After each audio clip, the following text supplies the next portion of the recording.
Hey guys! So it is finally time. I am going to be reading City of Fallen Angels. Now, I'm so excited to be going back to my amazing Mortal Instruments series. I've been dying to do it. I love the Infernal Devices, but to me, the Mortal Instruments is home, and I love it so much.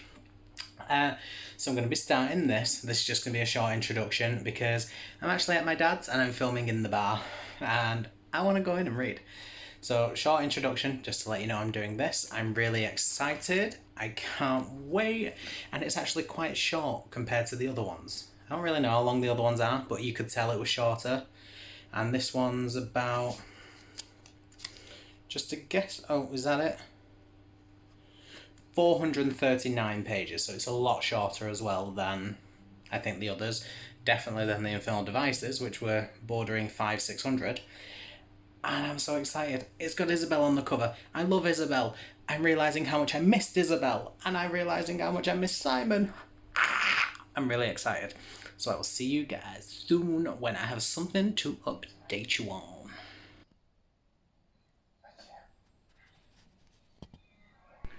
So it's morning. Last night I read one chapter. And I'm loving it. Already so much has happened. Jocelyn and Luke are getting married. Simon's dating Isabel and Maya. Simon's not that kind of guy, but Simon's dating two girls. The drama is unfolding. And then, to top it all off, Camille Belcourt is here. Already, on like page 40, we are getting references to the Infernal Devices. I am loving it. I'm loving that Camille is now in this. And I'm trying to decide whether it's better that I read the Infernal Devices the way I did, or whether I should have read them... Really? Or whether I should have read them like, it was Clockwork Angel, then this book, then Clockwork Prince, and then the fifth book, and then Clockwork Princess. I think that was the publication order. So it was trying to decide if I should have read it the other way. And I'll see how the references kind of come into each other, but I really like this way. I love how it's been done. And I'm so glad that Camille's here. And I also love that we got a full chapter on Simon. I think that's amazing. I love Simon. That's it from me. I'm going to go eat my breakfast, and I'm going to go and save my foot from being eaten by a dog. Right, so this Sealy Queen lady keeps. She's turned up and is talking about these murders that keep happening. There have been 2 murders so far, and they've both been identified as shadow hunters. That isn't good. And I have a feeling that's what the plot of the story is going to be. I am 100 pages in. I think I am exactly page 100. And there doesn't seem to be a plot. So I'm going to assume that's what the plot's going to be, and that's what it's going to be about. But there doesn't seem to be anything happening. It's very Simon-centric right now, which I love, because I love a bit of Simon. And I feel as though it's like, because I know there was a gap between City of Glass and City of Fallen Angels. I think it was about 3 or 4 years. And I think because of that gap, Cassandra Clare wrote these characters as, oh, here's what this person's been up to. Here's what this person's been up to. And that's what we're getting right now. We're getting like a reintroduction to these characters and letting us know what they've been up to since the Valentine battle ended. And that's great. I understand why that was the case, because it was about 4 years, I'm sure. 3 or 4 years. So she wanted to just remind us who these characters were. Fine, I get it, fair enough. But the issue is, I haven't waited 3 or 4 years to read this book. It's been 3 months, 2 months even, since I read it. So I don't really need to be reminded of who these characters are. I know who they are, I love them all. So it doesn't bother me that much because I understand why it's being done. But at the same time, I'm like, when you wrote this, it made sense. But I also feel as though as an author, you need to be aware that in 10 years' time, there'll be people who are not reading these books in the length of time it took you to write them. They'll be reading them one after the other and repeating yourself and saying what happened in the last few books over and over again, just to remind people of what happened to the story. It gets a bit repetitive. That's what I'm taking away from it. But it's no issue. I don't mind. I'm enjoying it. I'm just going to keep reading. And that is all I have to say. I think it's making See it you later. fairly obvious in this book that this Kyle fellow is obviously more involved in the Shadowhunter world than one would expect from a human. Just the way things keep being said, like recently, just now, Simon's just said, he's been describing Kyle's apartment. He said he's growing these weird plants. It's not pot, I checked, but it has these weird silvery leaves. And they said Luke had a strange look on his face. But before he could say anything, the waitress come over, and I'm just like, stop trying to build tension. What the frickin' hell Luke's gonna say? I need to know. So I definitely feel as though Kyle is involved more than we're thinking somewhere. I'm excited to find out how. I want to know what Kyle is, because I've seen him eat food. He ate bacon, so he's definitely not a vampire. Could be a werewolf, but I feel like Luke would know of his existence, saying that if Luke's never met him, so maybe he does. Fairies are all... Or fairies have different coloured skin or strange hair. Like, fairies have very identifiable features, don't they? So, probably not a fairy. Warlock? I don't know. We'll see. I will see. Maybe he's just a mundane that knows a bit much. Maybe he's a shadow hunter. Interesting. Anywho, I'm going to keep reading. I'm enjoying it. It's definitely a Simon book, this. Like, no one can convince me otherwise, because I'm 116 pages in right now, and I'm utterly convinced Simon has been on 100 of them, and Clary's not even been in it as much as Simon has, so I'm convinced this is a Simon book, and it's going to be all about his journey, which I like, but I also find interesting, like, why did she choose Simon? Sorry. Brooke said to me yesterday, oh, maybe she realised how much people love Simon, so she's writing more of a backstory for him. And I'm like, not that many people like Simon. I am one of the rare few that actually like him. So I find this very interesting. I'm enjoying it. It's fine. So far, plot-wise, I'm not loving it. But I think, in terms of my rating up to now, if I was to rate this book now, it would not be getting a 5-star. Like, as much as I love it, I love learning about the characters, I read these Shadowhunter books because I like the drama and I like the tension, and there's just none of that yet. So, up to now, it's like a 3-star? Maybe more, because I am enjoying it. That's 3 stars it's fine for me. But I am enjoying it. So 3.54. That's where I'm borderline, 3.54 star. Anyway, see you in a bit. Catch up with you when I read something. So we've just met Brother Zachariah, and we know who he is, don't we? That means it is very, very likely that we are going to find out how Jem stops being a silent brother. I am loving life to the full.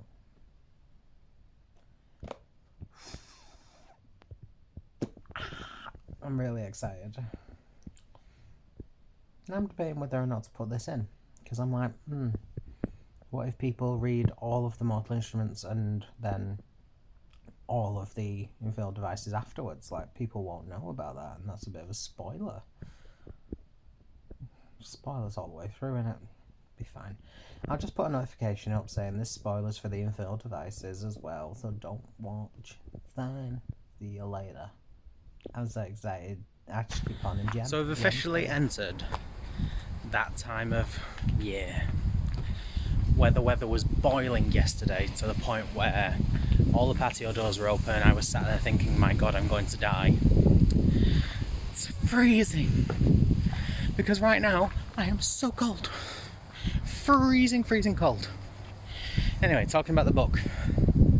I'm a bit further in, I'm up to chapter 7. I don't know what that is.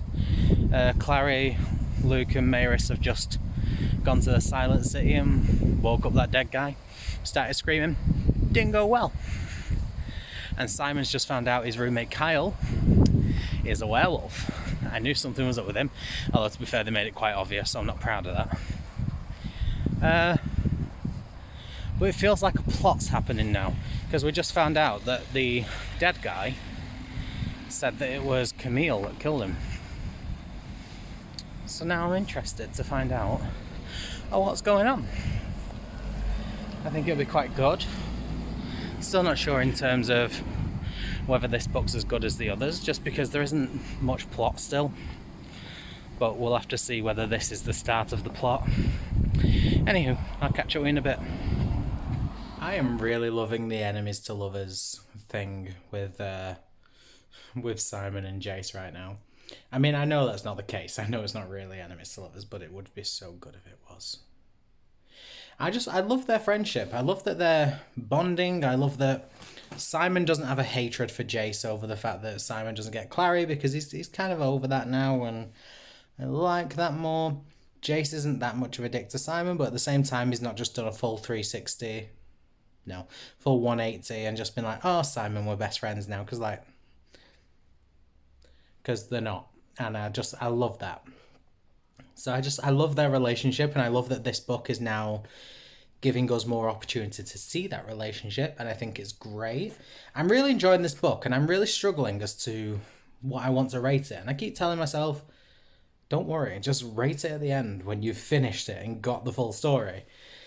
But I'm like, there isn't much in the way of dramatic, action, tense fantasy plot that I'm used to. So naturally I'm thinking that deserves a lower rating because it's not as fun. But then at the same time, I think we're getting a lot more character development. We're getting a lot more of the stuff I keep saying I want. We're getting a lot more of characters like Simon, who we didn't get to see much. I mean, we haven't seen as much of Isabel as I would have liked, ideally. But we're getting to see Simon, and that's what I asked for. And we're getting to see his relationships. And the main focus of these stories are not Clary and Jace. Jace and Simon are kind of the main characters in this story right now. And then Clary has a thing with her mum, and I'm really liking that. So it's kind of what I asked for. But I just feel as though if there was a plot, it would be better. Like a significant plot. Because right now we're just not sure of what the plot is. But I'm really enjoying it. So at the same time, I'm like, maybe it is a 5-star. It's just a different 5-star to what I would give the rest. Like, maybe I would give this one a 5-star for the character development as opposed to the plot. And overall, that's how it'd work out. I just need to put my attention on what was in there rather than what I expected to be in there. I don't know. Either way, it's good. I'm loving seeing the Jace and Simon relationship, and I'm going to carry on and read more about it now. Clary has the worst fashion sense. Currently, she's wearing red tights, boots, and a vintage hot pink dress with flower-shaped green buttons that ran all the way up the front that she thought was funky and cool. Disgusting.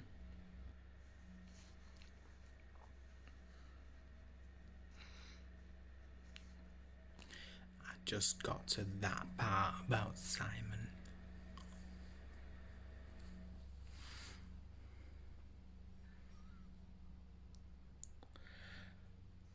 I don't know how I feel. Shooketh. I'm gonna go contemplate life for a bit.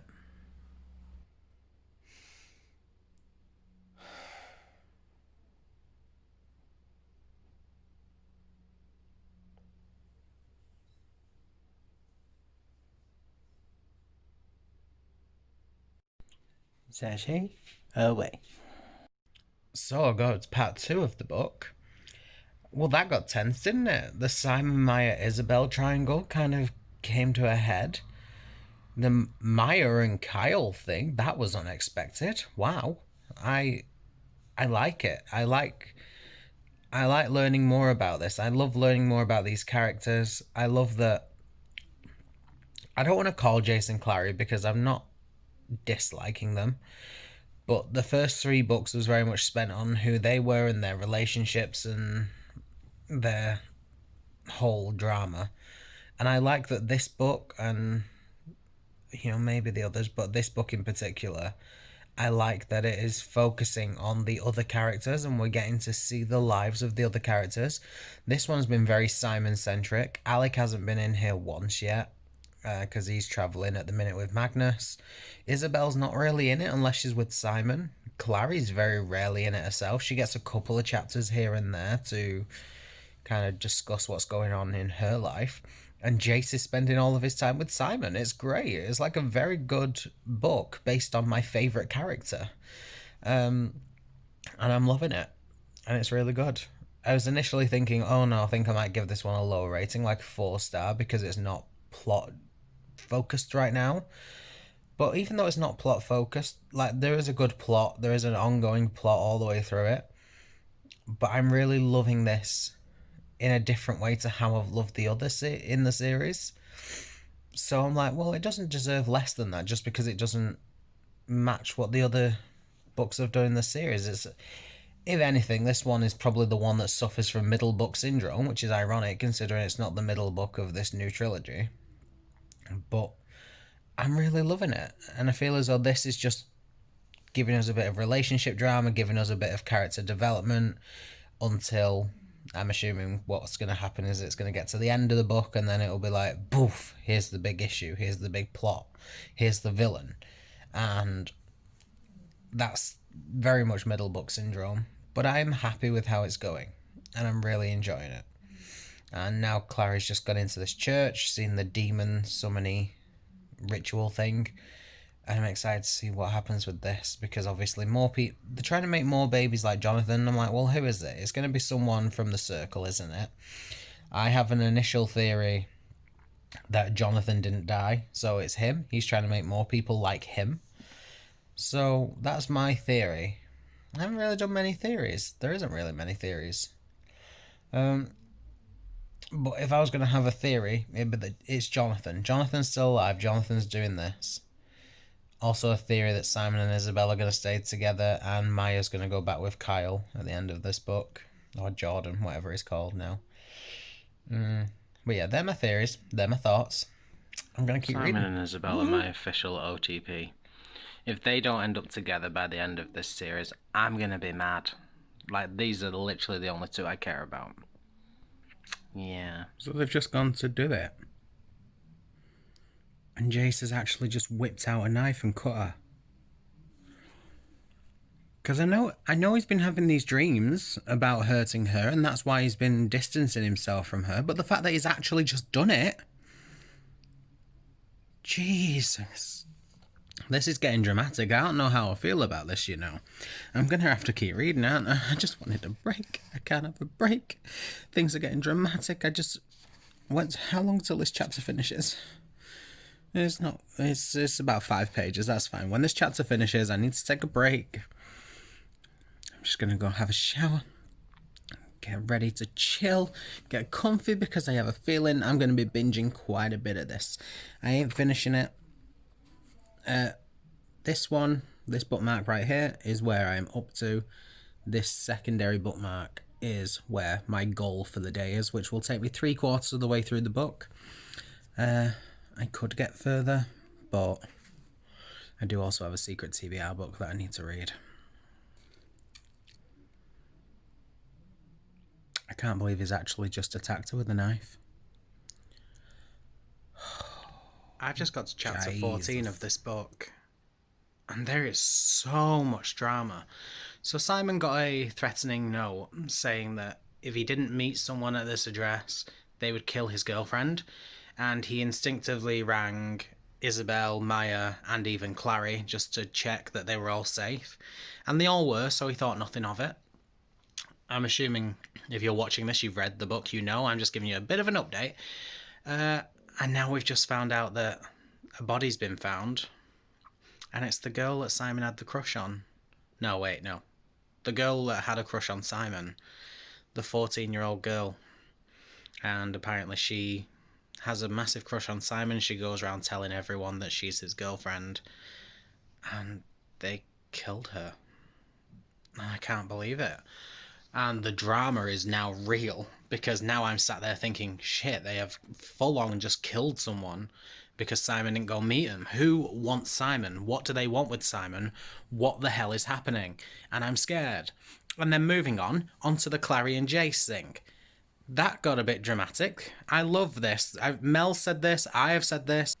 The thing with Cassandra Clare is, yeah, she's a bit cliche. She gives us things like the silly resurrection trope that we're not a fan of, but she does it in a way where there is now a consequence for that. And I love that. I love that there is a consequence. The fact that Jace was brought back from the dead, and now everything's going wrong and things are happening, and oh, it's dramatic, and I'm loving it, and I can't wait to read on, because I stop on chapter 16. Sorry, I had to switch hands. Like, my daily quota will take me up to chapter 16, and I'm on chapter 14, and that's about 40 pages. So I just have to read on, and I can't wait to get to that.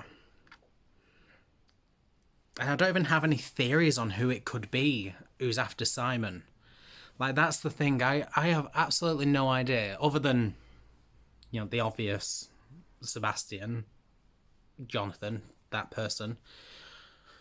Other than it being him, I don't know who else it could be. And I don't really know why Jonathan would want Simon, you know? Why what's Simon with him? It's interesting. But I can't wait. So I'm going to carry on reading. I'll see you guys soon. I am loving these throwbacks to the Infernal devices. Like, Jace is in the Silent City, and it says, the walls were a dull grey. Someone had carved the letters JG into the stone just above the bedstead, leaving him to wonder what that was about. And it means it's Jessamine. She was married to Nate, so it was Jessamine Grey. But she didn't get arrested until the second book. So I'll have to double check. I'm going to double check, but I'm sure the publication order was first 3 Mortal Instruments, Clockwork Angel, this book, Clockwork Prince, the next book of this, and then Clockwork Princess, and then City of Heavenly Fire. Which means that Cassandra Clare wrote that Jessamine had carved the letters JG into the Silent City walls before that happened. So if I'd have read it the other way, that would have been like I would have read that and probably just blanked over it. But the fact that I know, I feel so much more knowledgeable now. And I love it. I think you can read these in so many ways, like so many different orders. Because I'm glad that I read it the first way, because now I know what JG means. Whereas if I didn't know, I'd have been reading this thinking, I have no idea what that means. Is that going to come into it a bit later on? And then I probably wouldn't have even considered it when I read Clockwork Prince and Jessamine got arrested. I like it. I'm going to double check that that's what year. Oh, that's the order they got published. That's the order. So she wrote this before Clockwork Prince. And I find that fascinating. It was very good foresight and very good foreshadowing for people that read it the other way. And then it's a very nice little nod for people who read it like me. Ah. Anyway, that's a long chit-chat. I say it often, and everyone always comes to me. But I really just can't be bothered with Alec. I love Magnus. I love Malik as a couple. But Alec himself just annoys the hell out of me. Like, now he's stropping because Magnus has had relationships before him. Like, he's been alive for freaking hundreds of years, pal. I'm fairly sure you didn't expect him to just stay alone for that entire time. But now he's pissed off because it means that when Alec dies eventually, which is going to happen, Magnus will just move on to the next person. Well, to be fair, if he's been around for about 400, 500 years, I don't know how long he's been around, I'm making that number up. You can't expect him to just sit there after Alec has gone and say, I can never be with anyone else. Shut up, lad. Of course that's going to happen.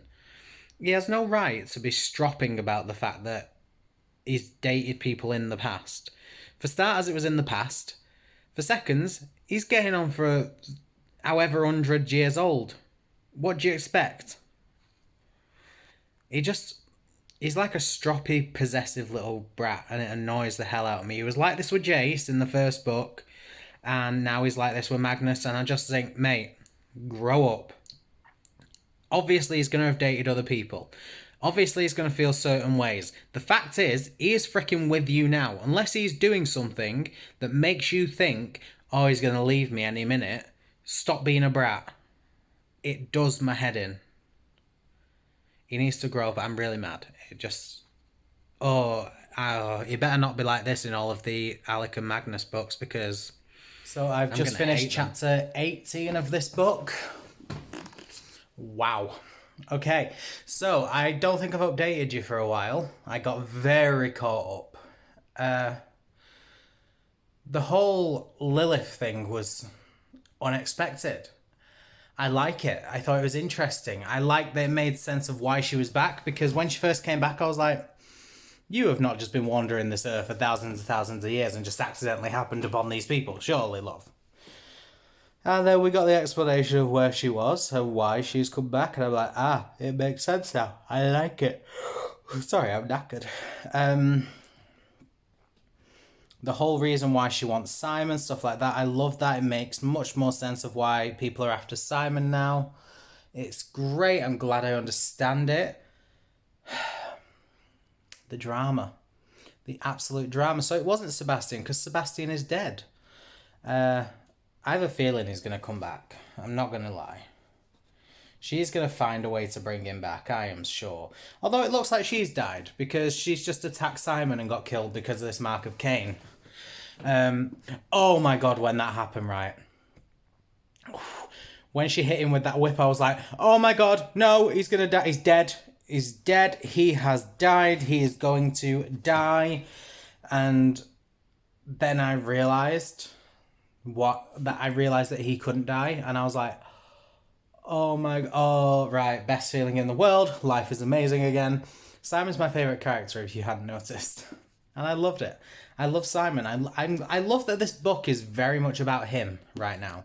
I think it's great, but I'm really enjoying it. There is one chapter left, and I'm excited to see how this book ends, so I will just update you when I get to the end. So I've just finished City of Fallen Angels.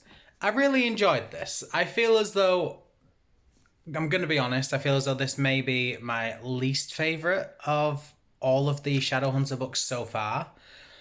But I still really enjoyed it. I still thought it was really good. I said at the start, I felt as though it was very much focused on Simon's character and that there wasn't much plot. And I didn't mind that eventually. But I feel as though... Like I said, we're getting to a point where she took a break writing them, and it was kind of a catch-up saying, these are what the characters have been up to recently. And I didn't need to know that, because I know what they've been up to recently. It weren't that long ago that I read them. But it was really good seeing that. It was good seeing more of Simon as like a main focal character, and I really like that. I like the new villain in it. I like everything that's happening. I think it's good. But yeah, I do feel as though it's probably my least favourite. I still give it a 5-star because I still love it. I still thought it was excellent. I thought it was an amazing book, and I'm so glad that I can't even wait now to get on to the next one in the series. I'm really excited. Yeah, that's pretty much my overall feelings. I thought it was really interesting. I love the characters. I thought it was very, very good. Least favourite so far, I will admit. But still 5-star. This was the closest it came to dropping down, but it didn't, because it didn't let me down, and I still really enjoyed it. So I might as well wrap this up, because I don't really have much more to say. So looking forward to carrying on. I can't wait. Hopefully it won't be too long until I carry on now. And yeah, that is it. So thanks everyone for watching. If you have read this book, I'm assuming you have because you've watched this. Let me know what you thought of this book. I'm very intrigued. Where does this book rank in your Mortal Instruments ranking? And yeah, just let me know what you thought overall. Until next time, I will see you guys in the next video. Bye!